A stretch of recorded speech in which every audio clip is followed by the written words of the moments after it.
that time of year, starting to play around with the Skidoo Citation. What I'm going to be doing is moving stuff out of the chain case, pulling that skid frame out, putting new sliders on this track. Let's see here. Track is, you know, it's a little chewed up. I got a new track for it. I'm gonna put on there. I got a new shock to put back there. So we're gonna start by pulling a little skid frame out, pulling the drive shaft out from up in there. Where is that guy? Right there. Getting that drive shaft out so we can get the new track in there.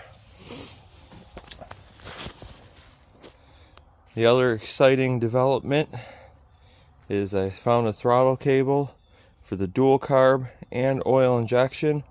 So we're gonna dig out our box of goodies, change out the intake manifolds, put the oil pump on there, the oil tank, get that all set up.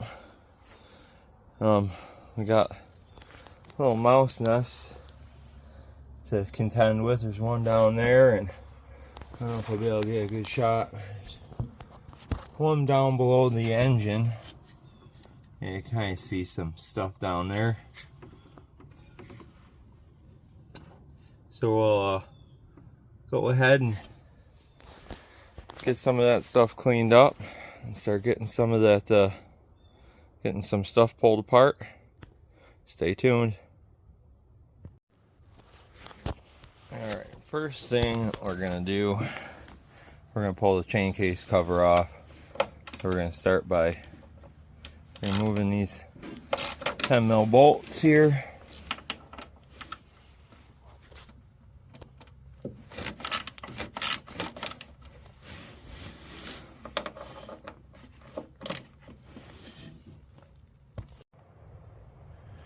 Now I got the cover off.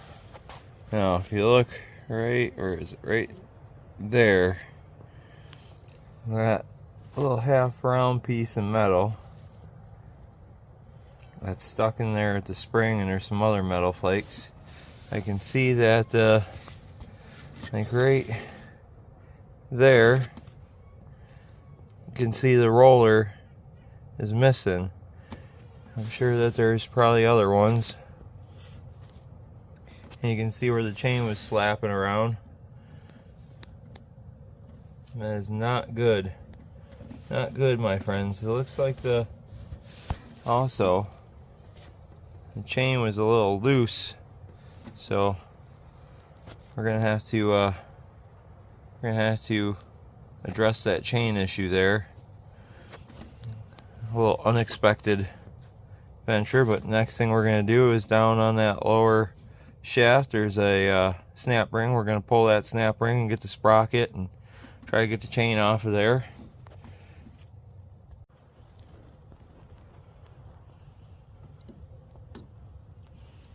Simple as that. Just going to start removing the skid frame out. I'm going to start by loosening up these tensioner bolts back here, but they're pretty stuck. So I don't want to mess up the nut and stuff in there. So I'm gonna just try to take the springs off of the little tensioners here and reduce the tension on it that way before I unbolt here and up here. As you can see, there's some spacers there. I gotta address that. And that shaft, I have a whole nother skid frame over there, so not too concerned. We got enough parts to get things going here. So we're gonna start working on that. Alright, so we got it unbolted. Now we're gonna try to get it wiggled out of there.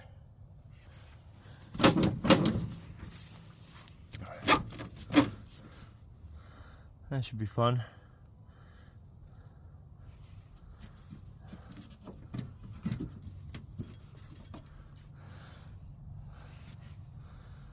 And then after we get that out, then we can start working on getting the drive shaft out for getting the track out. Now, it's a fun time with these guys here. Ooh, you can see that.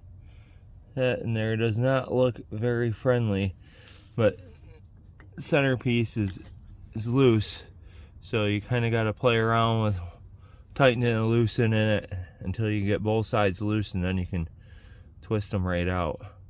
Like I said, I got some spare parts, so we're gonna go with that. And a good thing I'm doing the shock. You can see it's all wet back there, and the shock is not good anymore. I noticed that last year when I was riding it around, I get off of it and it would stay low.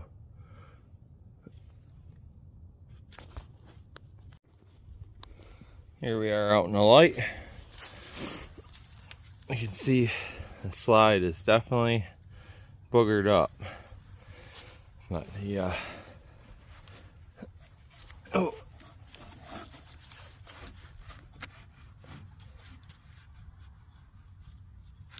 might have to address some of this action. This one is, oh, there we go.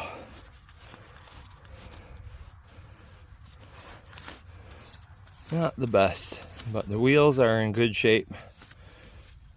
It's just the bearings, it's not a big problem. Oh, I see they were stuck back here on this piece of metal right here. So on the shock, it got dented there. It's all wet. Another issue that I see here is this thing is, some threads in there are smoked, but it seems like this tube is stuck inside that inner tube there.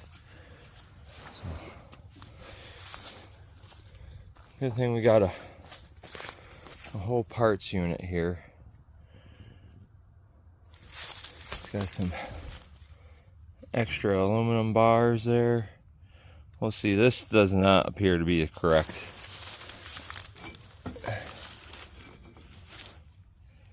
Correct piece for in there.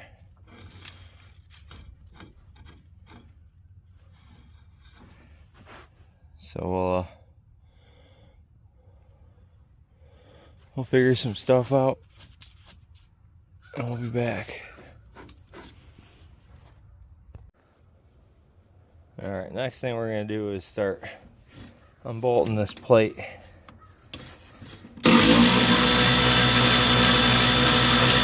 From this side here, and I believe that there's some rubber seals and snap rings from the inside on the shaft that I gotta pull the rubber seals out, get the snap rings out, but I don't really know what I'm doing, so we're just gonna figure it out as we go. So I got the plate unbolted, and you can see it's hung up and won't come out, but that's because I believe that they have those rubber spacers and snap rings. So let's flip it up on its side and I'll show you kind of what I'm talking about. Now we go up in there, and right there, that's the rubber seal, and I believe behind there is a snap ring on that side, and up on I can't really show you, I guess. Oh, up on this side in here. So we're gonna get those guys pulled apart. Alright, so there was there's no snap rings. Let's look at the shaft here.